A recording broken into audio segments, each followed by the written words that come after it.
Good afternoon. Today, the United States of America is changing its relationship with the people of Cuba. In the most significant changes in our policy in more than 50 years, we will end an outdated approach that for decades has failed to advance our interests, and instead, we will begin to normalize relations between our two countries. Through these changes, we intend to create more opportunities for the American and Cuban people, and begin a new chapter among the nations of the Americas. There's a complicated history between the United States and Cuba. I was born in 1961, just over 2 years after Fidel Castro took power in Cuba, and just a few months after the Bay of Pigs invasion, which tried to overthrow his regime.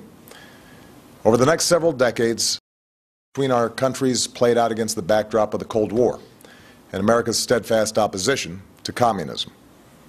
We're separated by just over 90 miles, but year after year, an ideological and economic barrier hardened between our two countries.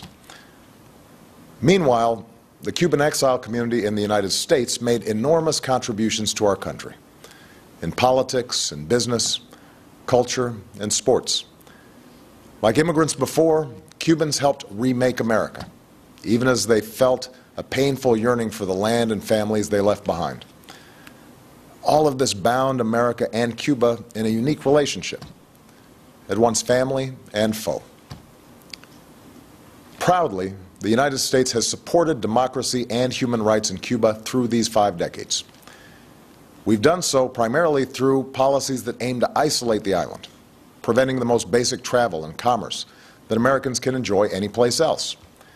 And though this policy has been rooted in the best of intentions, no other nation joins us in imposing these sanctions, and it has had little effect, beyond providing the Cuban government with a rationale for restrictions on its people. Today, Cuba is still governed by the Castros and the Communist Party that came to power half a century ago.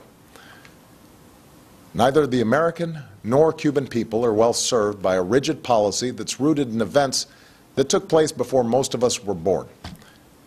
Consider that for more than 35 years we've had relations with China, a far larger country also governed by a Communist Party. Nearly 2 decades ago, we reestablished relations with Vietnam, where we fought a war that claimed more Americans than any Cold War confrontation. That's why, when I came into office, I promised to re-examine our Cuba policy. As a start, we lifted restrictions for Cuban Americans to travel and send remittances to their families in Cuba. These changes, once controversial, now seem obvious. Cuban Americans have been reunited with their families and are the best possible ambassadors for our values. And through these exchanges, a younger generation of Cuban Americans has increasingly questioned an approach that does more to keep Cuba closed off from an interconnected world. While I've been prepared to take additional steps for some time, a major obstacle stood in our way: the wrongful imprisonment in Cuba of a U.S. citizen and USAID subcontractor, Alan Gross, for 5 years.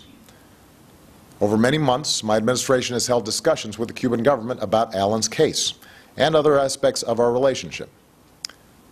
His Holiness Pope Francis issued a personal appeal to me and to Cuba's President, Raul Castro, urging us to resolve Alan's case and to address Cuba's interest in the release of 3 Cuban agents who've been jailed in the United States for over 15 years. Today, Alan returned home, reunited with his family at long last. Alan was released by the Cuban government on humanitarian grounds. Separately, in exchange for the 3 Cuban agents, Cuba today released one of the most important intelligence agents that the United States has ever had in Cuba, and who has been imprisoned for nearly 2 decades. This man, whose sacrifice has been known to only a few, provided America with the information that allowed us to arrest the network of Cuban agents that included the men transferred to Cuba today, as well as other spies in the United States. This man is now safely on our shores. Having recovered these 2 men who sacrificed for our country, I'm now taking steps to place the interests of the people of both countries at the heart of our policy. First, I've instructed Secretary Kerry to immediately begin discussions with Cuba to reestablish diplomatic relations that have been severed since January of 1961.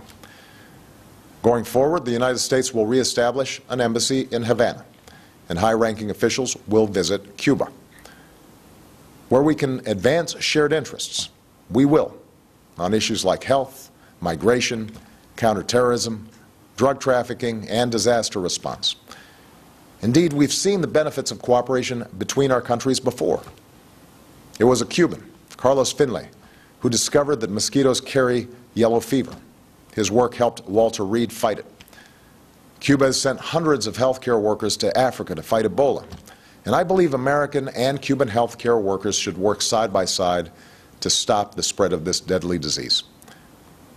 Now, where we disagree, we will raise those differences directly, as we will continue to do on issues related to democracy and human rights in Cuba. But I believe that we can do more to support the Cuban people and promote our values through engagement. After all, these 50 years have shown that isolation has not worked. It's time for a new approach. Second, I've instructed Secretary Kerry to review Cuba's designation as a state sponsor of terrorism. This review will be guided by the facts and the law. Terrorism has changed in the last several decades. At a time when we are focused on threats from Al-Qaeda to ISIL, a nation that meets our conditions and renounces the use of terrorism should not face this sanction. Third, we are taking steps to increase travel, commerce, and the flow of information to and from Cuba.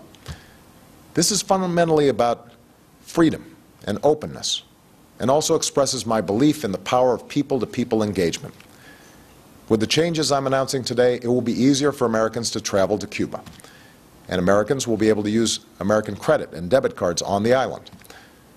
Nobody represents America's values better than the American people, and I believe this contact will ultimately do more to empower the Cuban people. I also believe that more resources should be able to reach the Cuban people, so we're significantly increasing the amount of money that can be sent to Cuba and removing limits on remittances that support humanitarian projects, the Cuban people, and the emerging Cuban private sector. I believe that American businesses should not be put at a disadvantage, and that increased commerce is good for Americans and for Cubans. So we will facilitate authorized transactions between the United States and Cuba. U.S. financial institutions will be allowed to open accounts at Cuban financial institutions, and it will be easier for U.S. exporters to sell goods in Cuba. I believe in the free flow of information.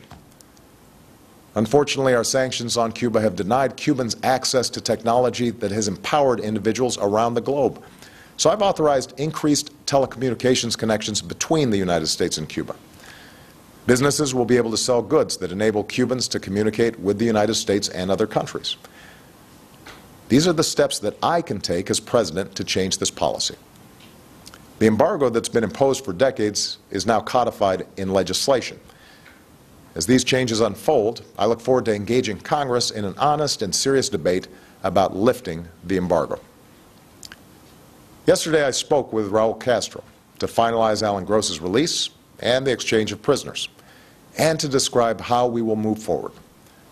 I made clear my strong belief that Cuban society is constrained by restrictions on its citizens.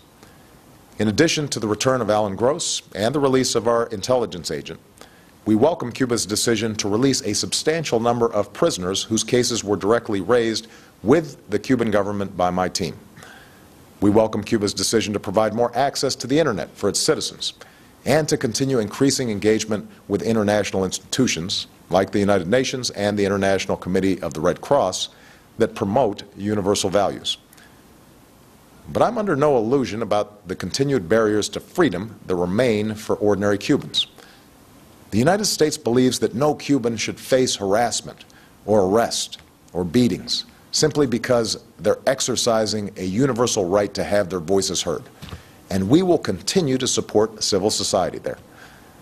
While Cuba has made reforms to gradually open up its economy, we continue to believe that Cuban workers should be free to form unions, just as their citizens should be free to participate in the political process.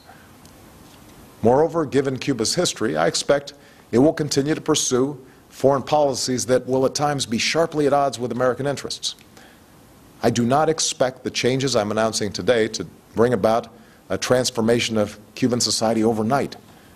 But I am convinced that through a policy of engagement, we can more effectively stand up for our values and help the Cuban people help themselves as they move into the 21st century. To those who oppose the steps I'm announcing today, let me say that I respect your passion and share your commitment to liberty and democracy. The question is how we uphold that commitment. I do not believe we can keep doing the same thing for over 5 decades and expect a different result. Moreover, it does not serve America's interests or the Cuban people to try to push Cuba towards collapse. Even if that worked, and it hasn't for 50 years, we know from hard-earned experience that countries are more likely to enjoy lasting transformation if their people are not subjected to chaos. We are calling on Cuba to unleash the potential of 11 million Cubans by ending unnecessary restrictions on their political, social, and economic activities. In that spirit, we should not allow U.S. sanctions to add to the burden of Cuban citizens that we seek to help. To the Cuban people, America extends a hand of friendship. Some of you have looked to us as a source of hope, and we will continue to shine a light of freedom. Others have seen us as a former colonizer, intent on controlling your future. Jose Marti once said, "Liberty is the right of every man to be honest." Today, I'm being honest with you. We can never erase the history between us, but we believe that you should be empowered to live with dignity and self-determination. Cubans have a saying about daily life. No es fácil. It's not easy. Today, the United States wants to be a partner in making the lives of ordinary Cubans a little bit easier, more free, more prosperous. To those who have supported these measures, I thank you for being partners in our efforts. In particular, I want to thank His Holiness Pope Francis, whose moral example shows us the importance of pursuing the world as it should be, rather than simply settling for the world as it is. The Government of Canada, which hosted our discussions with the Cuban government, and a bipartisan group of congressmen who've worked tirelessly for Alan Gross's release and for a new approach to advancing our interests and values in Cuba. Finally, our shift in policy towards Cuba comes at a moment of renewed leadership in the Americas. This April, we are prepared to have Cuba join the other nations of the hemisphere at the Summit of the Americas. But we will insist that civil society join us, so that citizens, not just leaders, are shaping our future. And I call on all my fellow leaders to give meaning to the commitment to democracy and human rights at the heart of the Inter-American Charter. Let us leave behind the legacy of both colonization and communism, the tyranny of drug cartels, dictators, and sham elections. A future of greater peace, security, and democratic development is possible if we work together. Not to maintain power, not to secure vested interests, but instead to advance the dreams of our citizens. My fellow Americans, the city of Miami is only 200 miles or so from Havana. Countless thousands of Cubans have come to Miami on planes and makeshift rafts, some with little but the shirt on their back and hope in their hearts. Today, Miami is often referred to as the capital of Latin America, but it is also a profoundly American city, a place that reminds us that ideals matter more than the color of our skin or the circumstances of our birth, a demonstration of what the Cuban people can achieve, and the openness of the United States to our family to the south. Todos somos americanos. Change is hard in our own lives and in the lives of nations. And change is even harder when we carry the heavy weight of history on our shoulders. But today we are making these changes because it is the right thing to do. Today America chooses to cut loose the shackles of the past so as to reach for a better future for the Cuban people, for the American people, for our entire hemisphere, and for the world. Thank you. God bless you, and God bless the United States of America.